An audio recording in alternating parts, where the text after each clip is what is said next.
Hello बच्चों, आज हम करेंगे हाइड्रोजन बॉन्डिंग।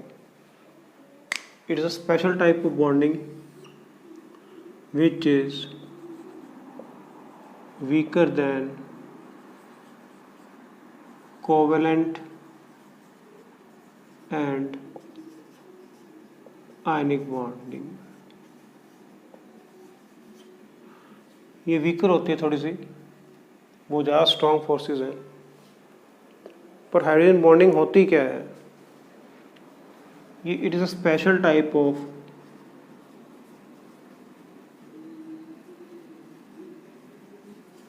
डायपोल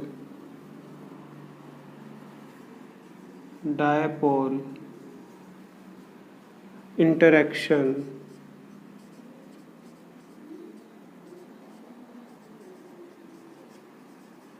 between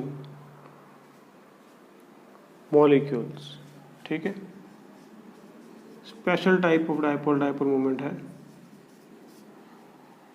इसमें एक एलिमेंट का इलेक्ट्रोनेगेटिव होना बहुत ज़रूरी है। जैसे एक्स है, सपोज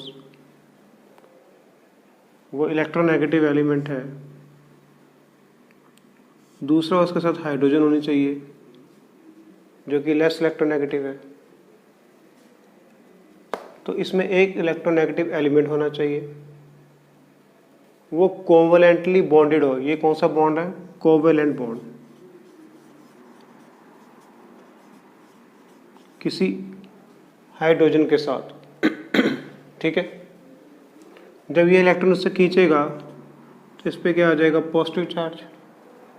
तो पहली रिक्वायरमेंट तो ये है कि ये एक मॉलिक्यूल होना चाहिए जिसमें एक हाइड्रोजन हो और एक इलेक्ट्रोनेगेटिव एलिमेंट हो जो इलेक्ट्रॉन क्लाउड को अपनी तरफ खींचे।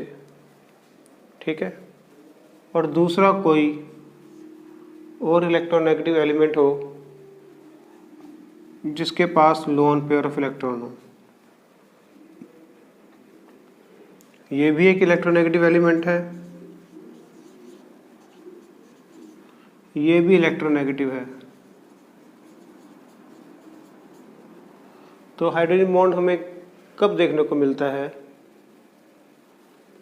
हाइड्रोजन बॉन्ड जो है वो कोवलेंटली बॉन्डेड हो एक हाईली इलेक्ट्रोनेगेटिव एलिमेंट के साथ, उनके सामने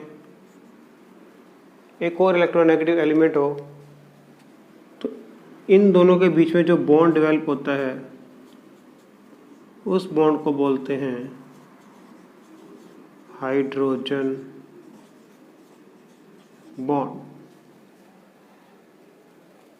ठीक है, एक्स एक इलेक्ट्रोनेगेटिव एलिमेंट है जो कि हाइड्रोजन से जुड़ा हुआ है, तो इनके बीच में कौन सा बॉन्ड है? कोवलेंट बॉन्ड है।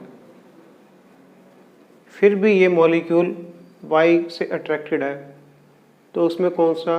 वो भी एक इलेक्ट्रोनेगेटिव है, तो ये कौन से बॉन्ड से जुड़ेंगे? हाइड्रोजन बॉन्ड से। तो इसी को बोलते हैं hydrogen bond.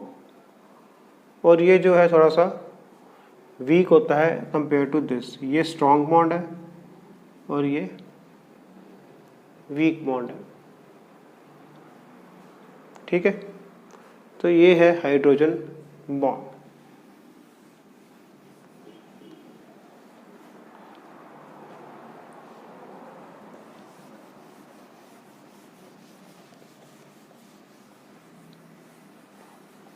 Strength of hydrogen bond किस पे डिपेंड करती है?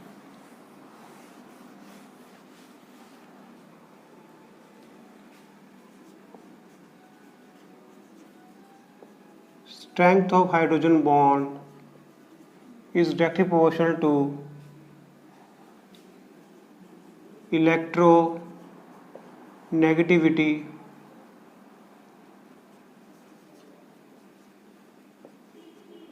of covalently bonded electronegative element।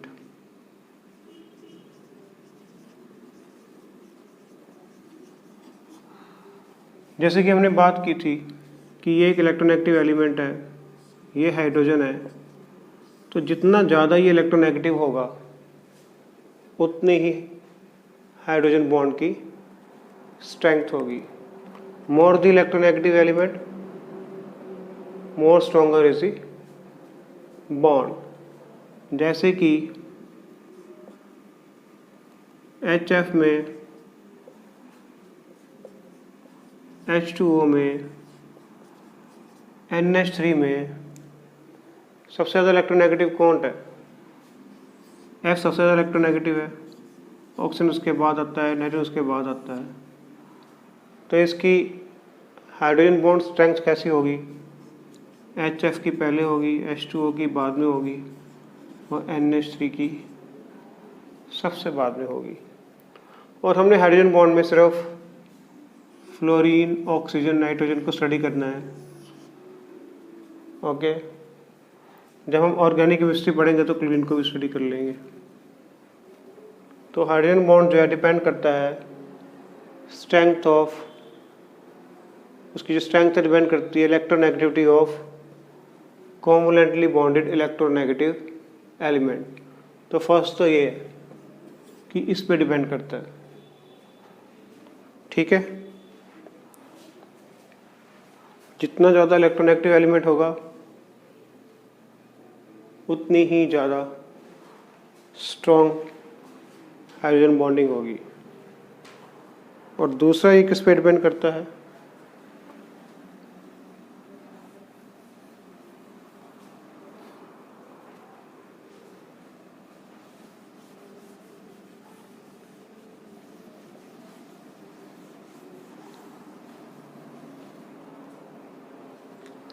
It is inversely proportional to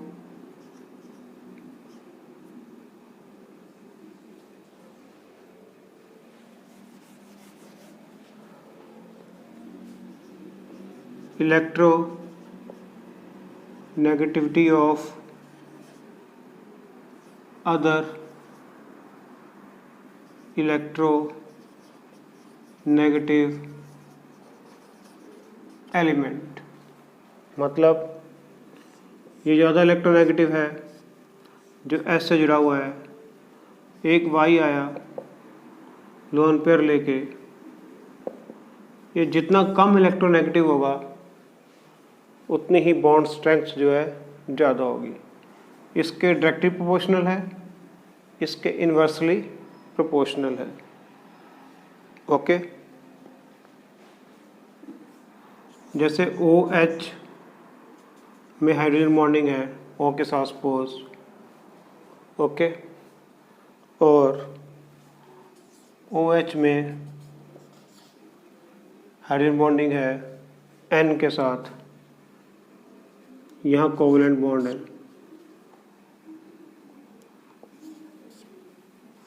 तो इसमें ज़्यादा स्ट्रॉन्ग कोवैलेंट हाइड्रोजन बॉन्ड किसका होगा?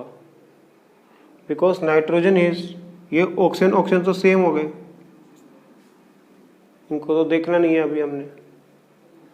बात आई ऑक्सीजन और नाइट्रोजन की, तो नाइट्रोजन की इलेक्ट्रोनेगेटिविटी ऑक्सीजन से कम है, तो हाइड्रोजन की बॉन्ड स्ट्रेंथ इसकी ज़्यादा होगी, इसकी कम होगी, because nitrogen is less electronegative. ठीक है, तो इलेक्ट्रोनेगेटिविटी जो होती है इन दोनों बातों पे डिपेंड करती है। ओके,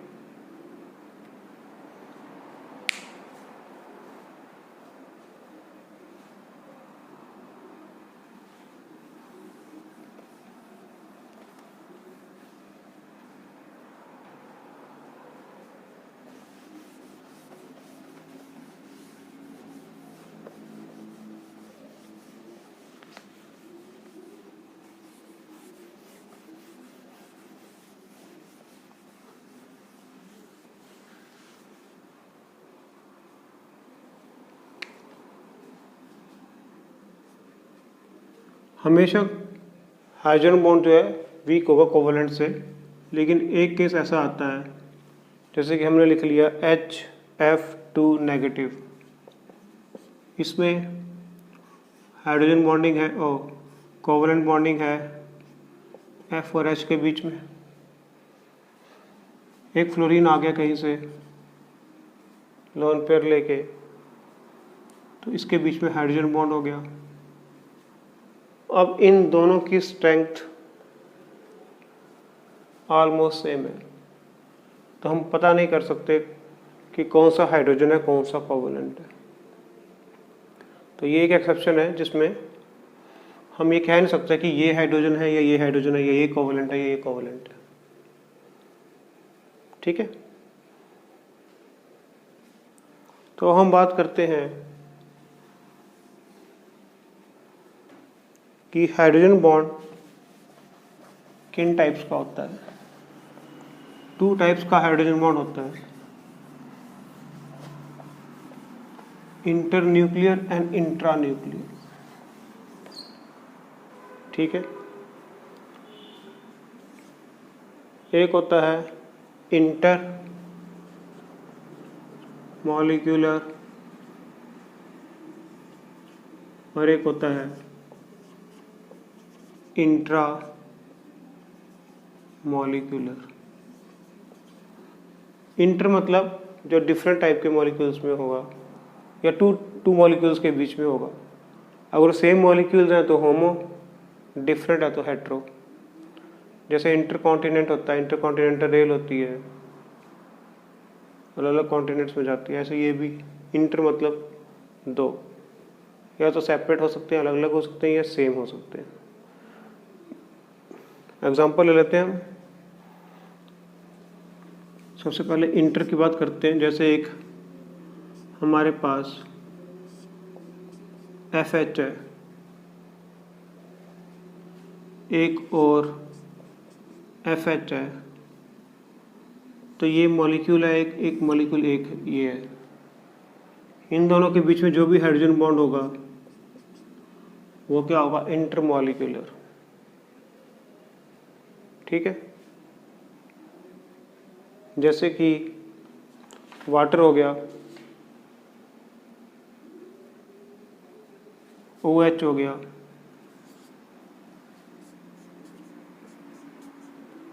एक और OH हो गया,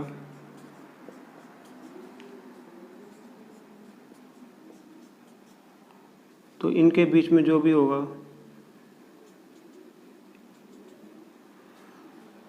हाइड्रोजन बॉन्ड। ठीक है, तो ये क्या है, इंटरमॉलिक्यूलर है। इसमें ये इलेक्ट्रोनेगेटिव है, ये इलेक्ट्रोपॉजिटिव है, ये इलेक्ट्रोनेगेटिव है। इन दोनों के बीच में क्या हो गया, हाइड्रोजन बॉन्ड। इन दोनों के बीच में क्या हो गया, हाइड्रोजन बॉन्ड। ऐसे अमोनिया भी है, हम अमोनिया का एग्जांपल भी ले सकते हैं, NH3 का एग्जांपल ले सकते हैं।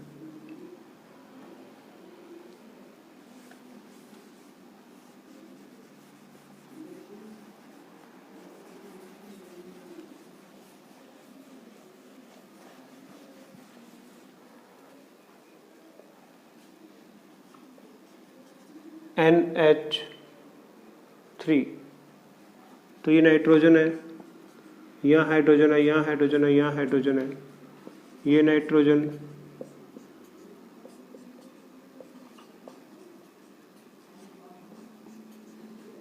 तो इनके बीच में जो हाइड्रोजन बॉन्ड बन गया ये क्या है, इंटर मॉलिक्यूलर हाइड्रोजन बॉन्ड। ठीक है,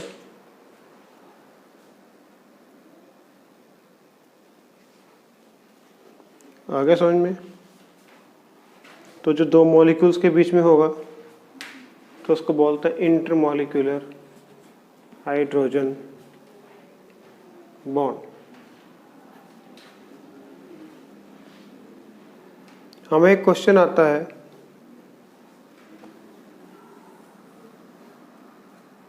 कि although oxygen and sulphur belong to same group, same ही ग्रुप में है वो, 16 ग्रुप में,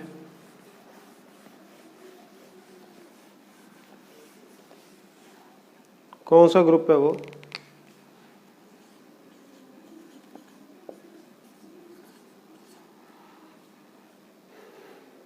तो क्वेश्चन आता है why water is liquid but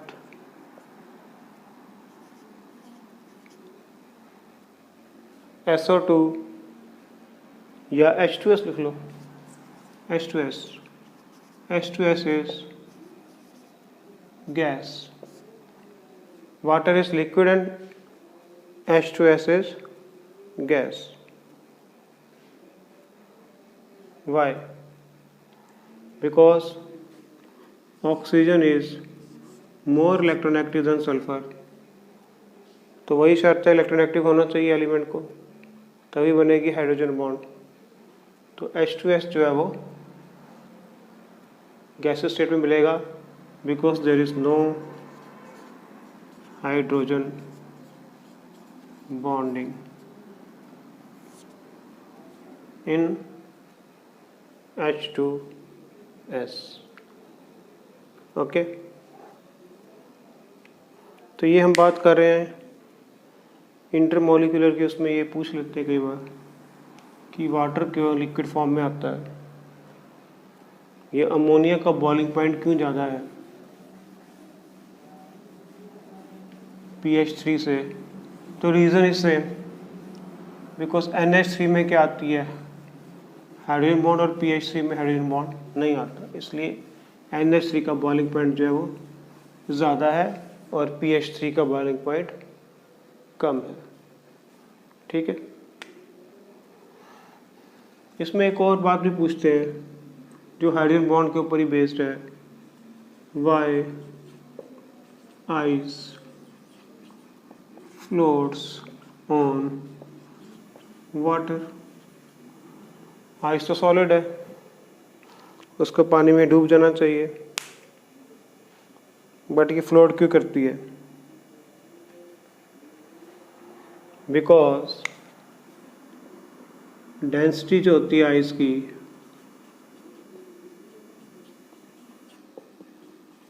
is less than water.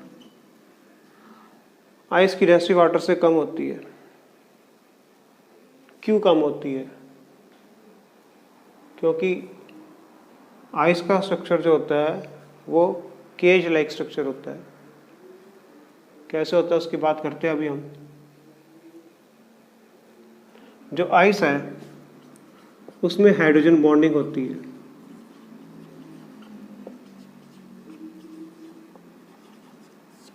फिर आप पूछोगे कि वाटर भी तो वही चीज़ है, इसमें हाइड्रोजन बॉन्डिंग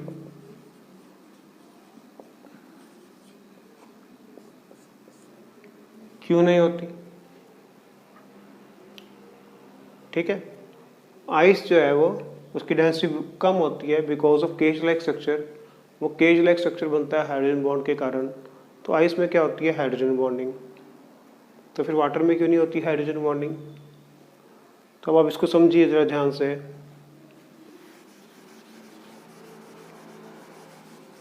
सपोज हमारे पास पानी है जिसका टेम्परेचर 25 डिग्री सेंटीग्रेड है। एट 25 डिग्री सेंटीग्रेड जो मॉलिक्यूल्स ऑफ वाटर हैं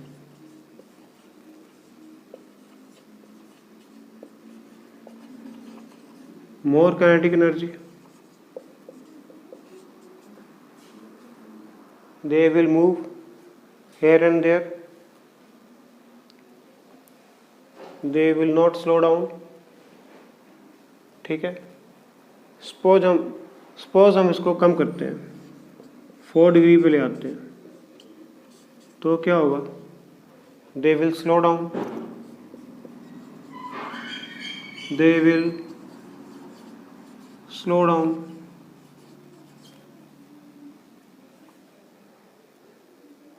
जैसे बच्चे होते हैं वो उछलते रहते हैं, थोड़े एज हो जाते हैं तो स्लो डाउन हो जाते हैं।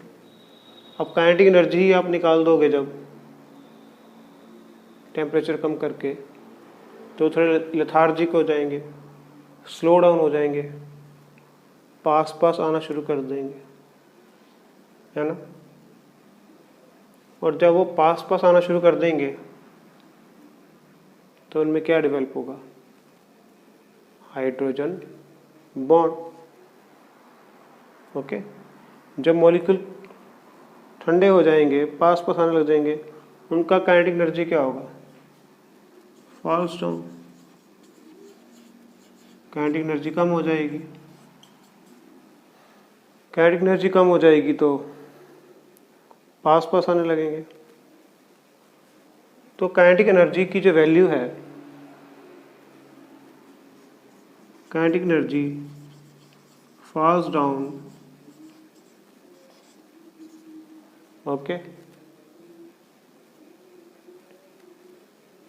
या ऐसे लिख दो फॉल्स बिलो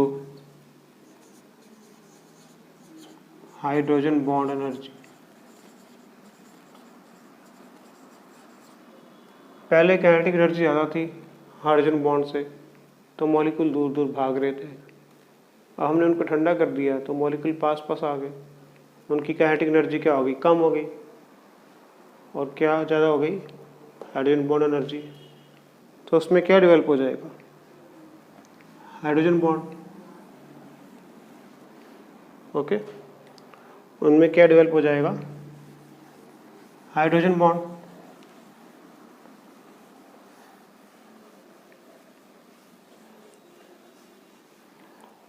वो मैक्सिमम पास आ चुके हैं 4 डिग्री,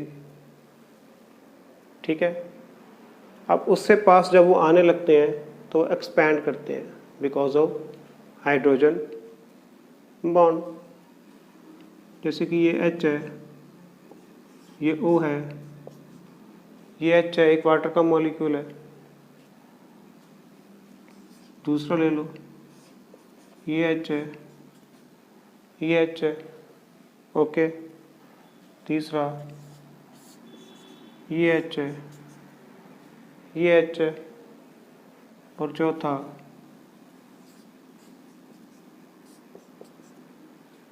तो अब देखो इनमें क्या डेवलप हो रहा है,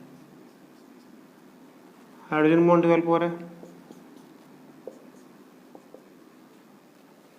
तो ये क्या बन गया, एक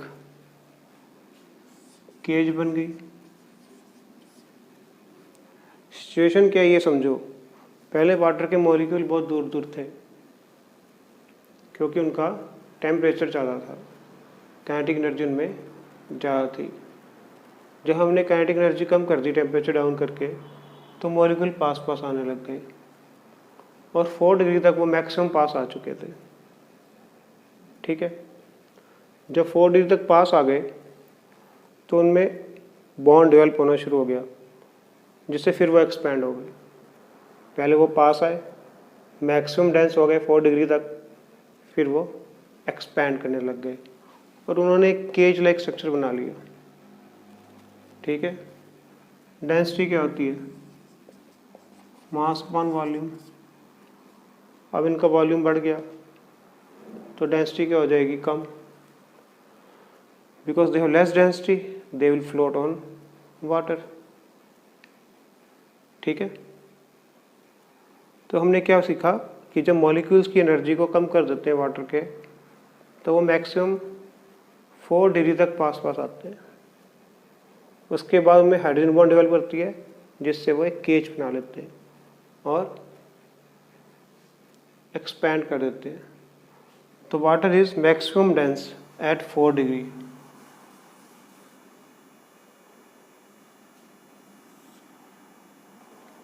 At 4 degree centigrade, water has maximum density। ये तो हमने तब की बात की जब मॉलिक्यूल को हमने ठंडा किया, उनको पास पास लाए, तो उनमें हाइड्रोजन बॉन्ड डेवलप हो गया। उससे क्या हुआ, एक केज बन गई जिसके अंदर एयर आ गई, डेंसिटी जो है उनकी कम हो गई और आइस वाटर में फ्लोट करने लग गई, ठीक है। अब दूसरी सिचुएशन लो, पहले हमने ज़्यादा टेम्परेचर से कम टेम्परेचर की तरफ आए, अब हम कम से ज़्यादा जाते हैं। वाटर जो है आइस की फॉर्म में है 0 डिग्री पे, हम टेम्परेचर बढ़ा रहे हैं, तो ये जो केज बनी हुई है टूटेगी, ठीक है, क्योंकि मॉलिक्यूल्स में काइनेटिक एनर्जी आ रही है, वो दूर भागना चाहेंगे, दूर भागेंगे तो हाइड्रोजन बॉन्ड टूटेगा, तो ये केज भी टूट जाएगी, ठीक है। केज कोलैप्स कर जाएगी, मॉलिक्यूल पास पास आ जाएंगे और 4 डिग्री तक वो मैक्सिमम केस टूट चुकी होगी, वाटर लिक्विड फॉर्म में आ चुका होगा और मैक्सिमम डेंस हो चुका होगा। फिर टेम्परेचर बढ़ाएंगे तो फिर वो एक्सपेंड करेगा। तो दोनों केसेस में जब हम उसको कूल कर रहे हैं या जब हम उसको एनर्जी बढ़ा रहे हैं तो वाटर की मैक्सिमम डेंसिटी कितनी आ रही है, 4 डिग्री, है ना।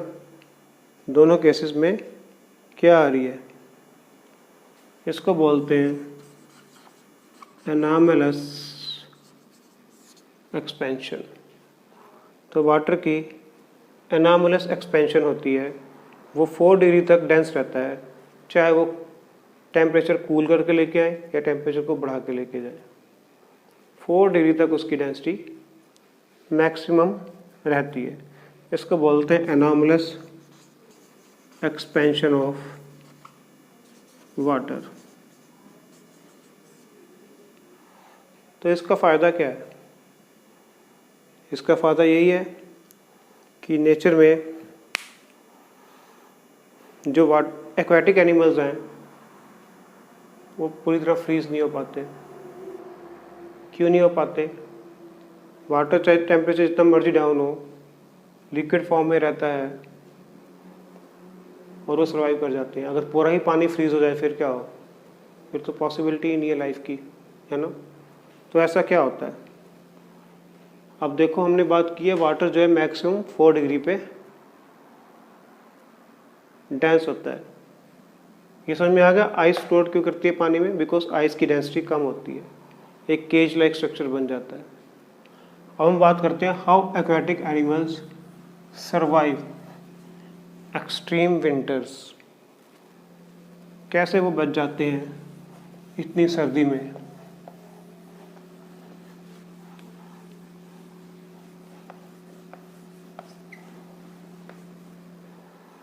अब एज्यूम कर लो कि ये सी है,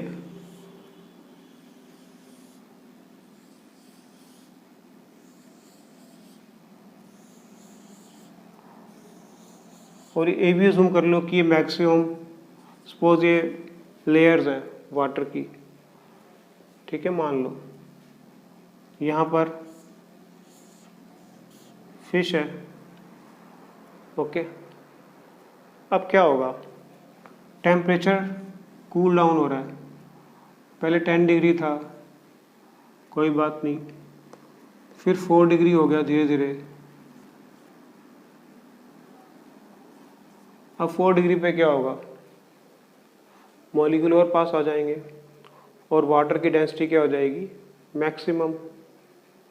तो ये लेयर ज़्यादा डेंस है, ये नीचे चली जाएगी, बिकॉज जो डेंस चीज़ होती है वो नीचे को जाती है।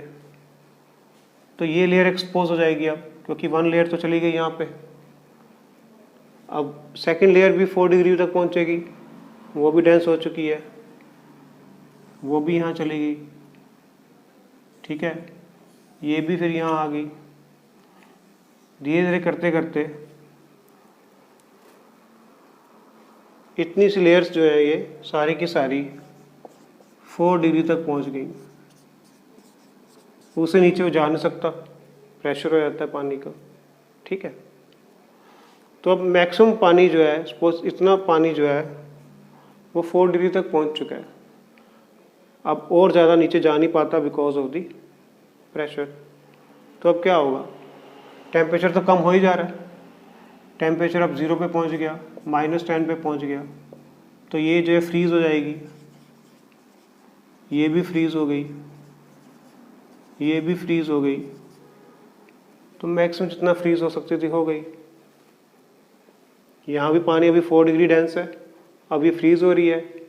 तो आइस क्या करती है? फ्लोट करती है, नीचे तो जा नहीं सकती, इसकी डेंसिटी कम होती जा रही है।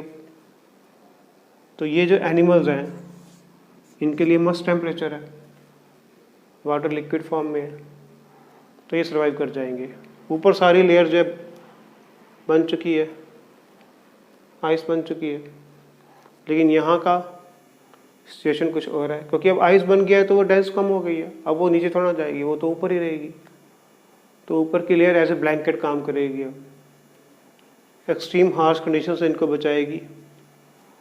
एक्वाटिक एनिमल जो है वो एक्सट्रीम विंटर्स को सर्वाइव कर पाएंगे। ये क्यों पॉसिबल हुआ? Because water is maximum dense at 4 degree. This is called anomalous.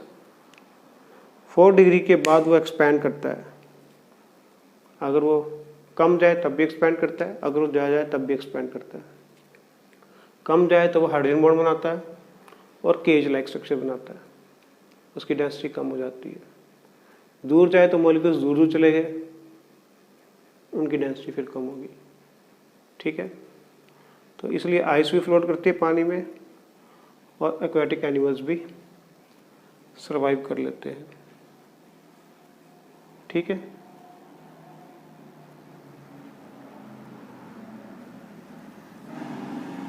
हमने इंटरमॉलिक्यूलर हाइड्रोजन बॉन्ड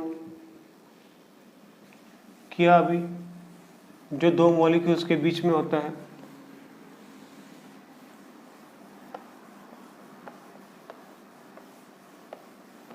अभी हम करते हैं इंट्रामॉलिक्यूलर।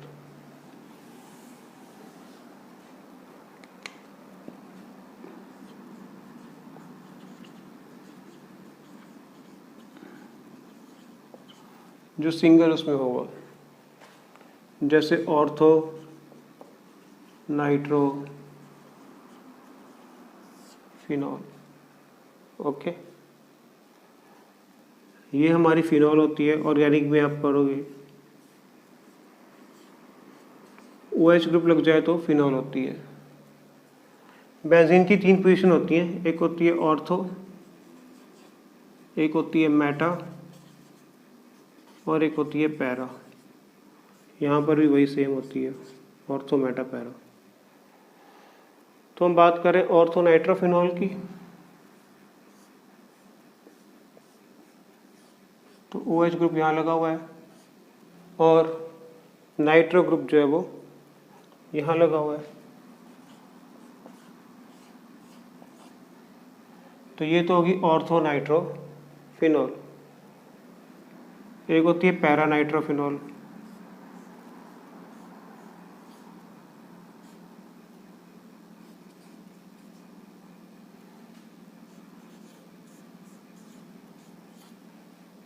ये है पैरा नाइट्रोफिनॉल। तो इसमें एक ऑक्सीजन है, इलेक्ट्रोनेगेटिव है। यहाँ पर क्या है, ये X है, ये Y है, तो इनके बीच में क्या हो जाएगा, बॉन्ड। तो इस बॉन्ड को बोलते हैं इंट्रामॉलिक्यूलर, जो सेम मॉलिक्यूल के बीच में ही हो जाए। ठीक है, तो ऑर्थो नाइट्रोफिनॉल वो एग्जांपल है जिसमें इंट्रामॉलिक्यूलर हाइड्रोजन बॉन्डिंग देखने को मिलती है। तो क्वेश्चन तुम्हें क्या आ जाएगा इसमें, एक तो यही आ जाएगा what is intramolecular hydrogen bonding. दूसरा क्वेश्चन ये पूछ लेंगे कि why boiling point of para-nitrophenol is more than that of ortho-nitrophenol. Para-nitrophenol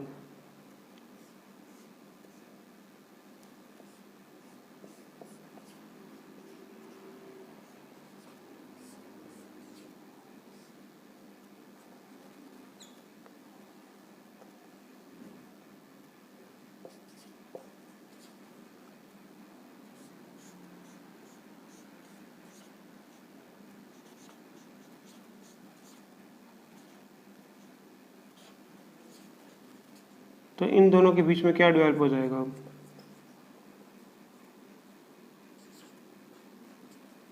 इन दोनों के बीच में इंट्रामोलिकुलर हाइड्रोजन बॉन्डिंग हो जाएगी। ये भी एक पैरा है, ये भी एक पैरा है, तो ये जो है ये क्या है, हाइड्रोजन बॉन्डिंग। ये एक हाइड्रोजन बॉन्ड है। बिकॉज ऑफ हाइड्रोजन बॉन्डिंग ये मॉलिक्यूल ज़्यादा पास पास है। अगर इन दो मॉलिक्यूल्स की बात करें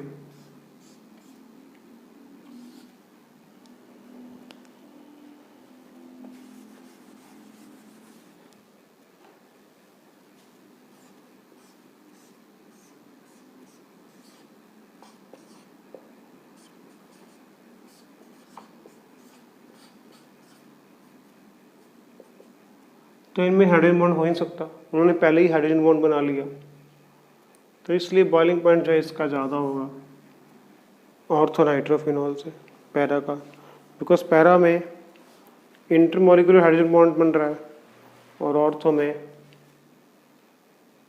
इंट्रामॉलिक्यूलर हाइड्रोजन बॉन्ड बन रहा है। ठीक है, तो ये तो हमारी होगी हाइड्रोजन बॉन्डिंग। इसमें एक दो क्वेश्चंस कर लेते हैं।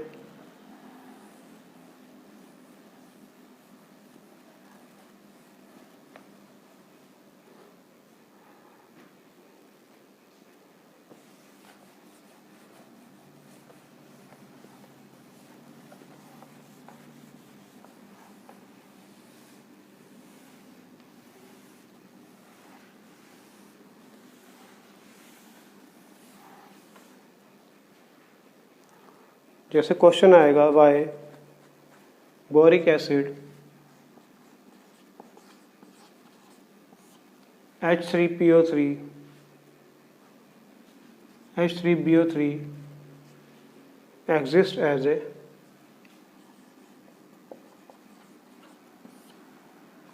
डाइमर, ये डाइमर की फॉर्म में क्यों मिलता है? ठीक है, H3BO3, तो इसका पूरा स्ट्रक्चर बना लेते हैं। ये B है, ओके, ये O है, ये H है, ऐसे ही यहाँ पर है OH, ऐसे ही यहाँ पर बना लो OH, ऐसे ही एक B और बना लो OH OH। H3BO3 जो है वो डाइमर की फॉर्म में हमें क्यों मिलता है? क्योंकि उसके बीच में क्या होती है? हाइड्रोजन बॉन्डिंग, हाइड्रोजन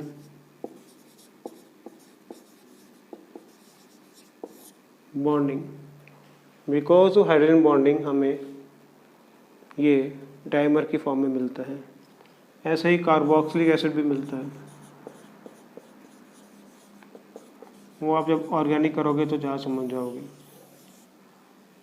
ठीक है, तो H3BO3 हमें डाइमर की फॉर्म में इस तरह मिलता है क्योंकि उसके बीच में हाइड्रोजन बॉन्ड डिवेल्प हो जाता है। ठीक है, क्लियर हो गया?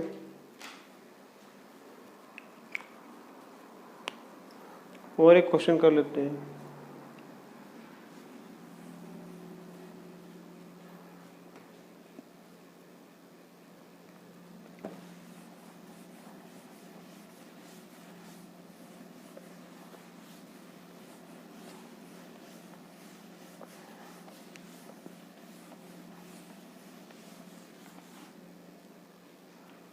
क्वेश्चन लिख लो, which type of bond exist between chloroform, ठीक है, एंड एसीटोन। क्लोरोफॉर्म और एसीटोन में किस तरह का बॉन्ड बनता है?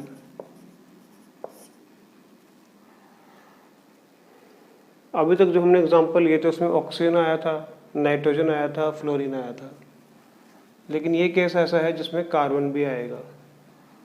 CHCl3 कैसे बनेगा?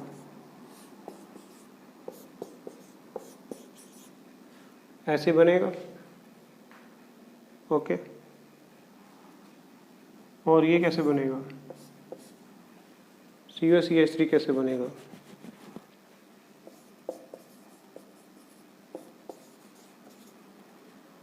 इस केस में क्या हो रहा है? क्लोरीन बहुत इलेक्ट्रोनेगेटिव है, उसकी इलेक्ट्रोनेगेटिविटी ज़्यादा है, तो वो कार्बन को खींचेगा अपनी तरफ, और कार्बन भी क्या हो जाएगा? इलेक्ट्रोनेगेटिव। इसके ऊपर कौन सा चार्ज आ जाएगा, प्लस। तो इस टाइम कार्बन क्या बन चुका है, इलेक्ट्रोनेगेटिव हमारा X बन चुका है, और ये क्या हमारा Y है जिस पे लोन पेयर है। तो इनके बीच में क्या डेवलप हो जाएगा, हाइड्रोजन बॉन्ड। तो ये एक एग्जांपल है जिसमें ऑक्सीजन नहीं भी है तो कार्बन है, फिर भी हाइड्रोजन बॉन्ड डेवलप हो रहा है। ठीक है, एक और कर लेते हैं, समझ में आ गया ये।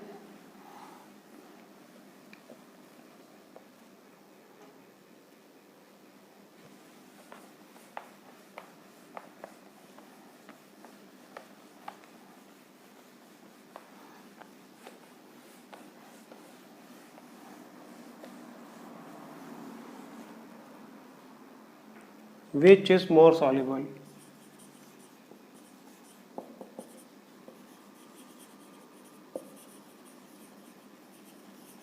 अल्कोहल, ठीक है, या अमीन, इनमें से कौन ज़्यादा सॉल्युबल है। तो नेचुरल बात है, ऑक्सीजन जो है मोर इलेक्ट्रोनेगेटिव है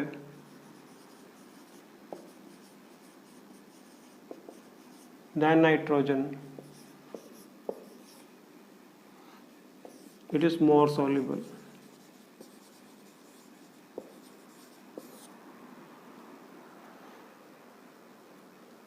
Because of the electronegativity of oxygen, alcohol is more readily soluble than amine. Okay.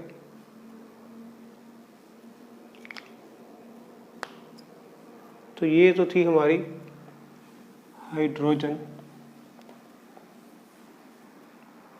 Bonding.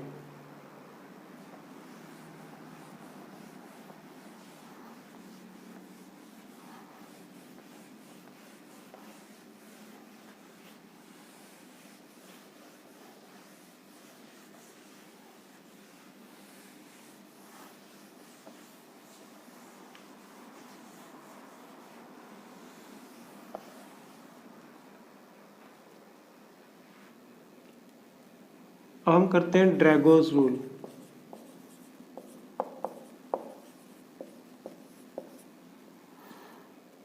अब ये क्या चीज़ है, ये क्यों आई, इसके बारे में हम बात करते हैं। ओके,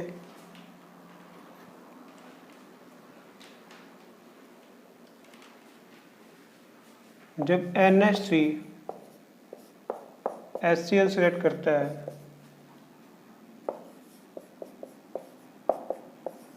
तो क्या बनाता है, NH4Cl, ठीक है। लेकिन जब PH3 को HCl सेलेक्ट करते हैं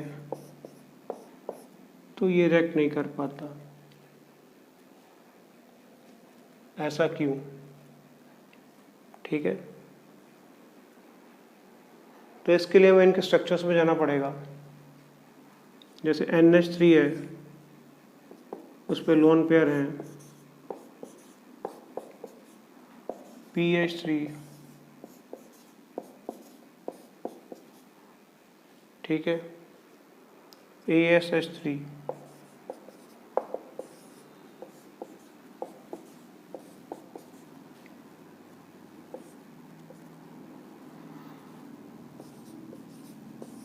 SPH3,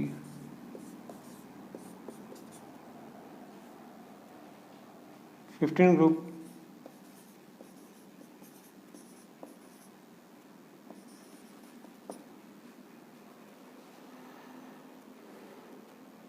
इसकी हाइब्रिडाइजेशन देखें तो क्या आएगी, sp3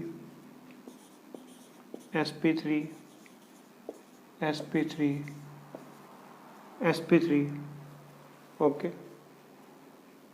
इनके बॉन्ड एंगल देखें तो ये 107 समथिंग,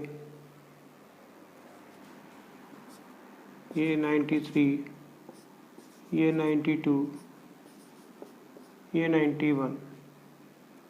ओके, तो आप देखो हैं तो ये sp3 hybridised, lone pair reversion के कारण इसका बॉन्ड एंगल थोड़ा कम हो गया, 107 रह गया, लेकिन इसका तो ड्रास्टिकली कम हो गया, ये 93 पे पहुंच गया, ये 92 पे, 91 पे। कम होता तो थोड़ा कम होता, 105 हो जाता, 104 हो जाता, 103 हो जाता, बट ये इतना ड्रास्टिकली नीचे क्यों आया? यहीं पे फॉलो होता है या अप्लाई होता है ड्रैगोज रूल। ठीक है, इसको रब करते हैं।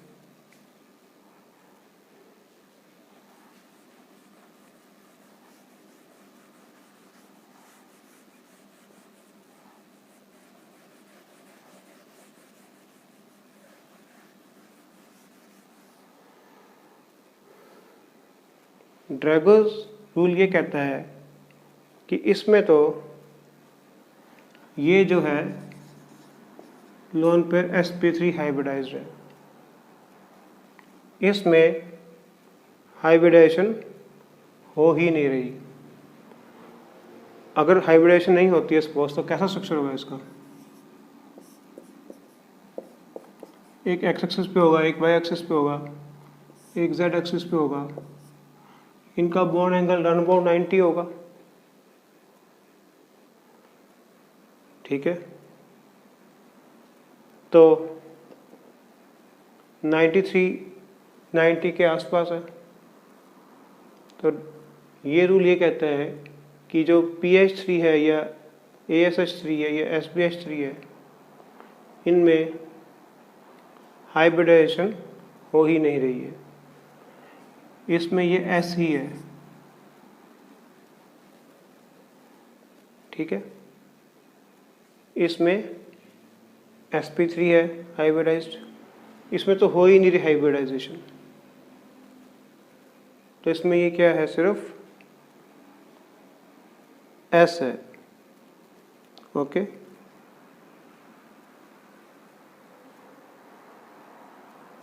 तो इसीलिए इनका बॉन्ड एंगल जो है इतना फर्क आ रहा है।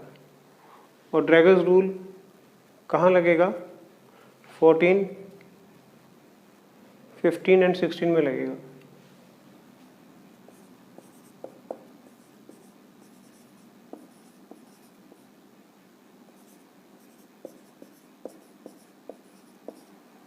उसमें भी ये तीनों जो है ड्रैगोज रूल नहीं मानेंगे, जो ऊपर के एलिमेंट हैं ये सब ड्रैगोज रूल मानेंगे, इनमें हाइब्रिडाइजेशन होगी ही नहीं, क्योंकि स्ट्रक्चर ही ऐसा नहीं आ रहा, बॉन्डिंग इतनी नहीं आ रही, तो इसलिए एज्यूम कर लिया गया कि इसमें हाइब्रिडाइजेशन नहीं हो रही।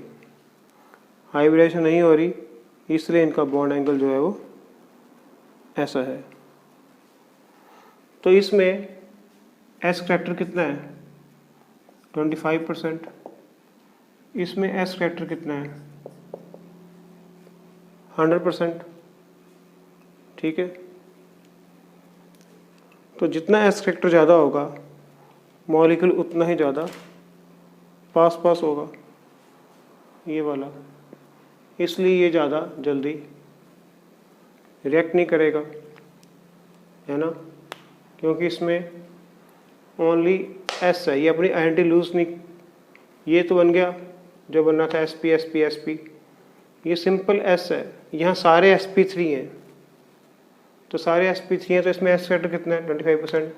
इसमें S कितना है? 100%।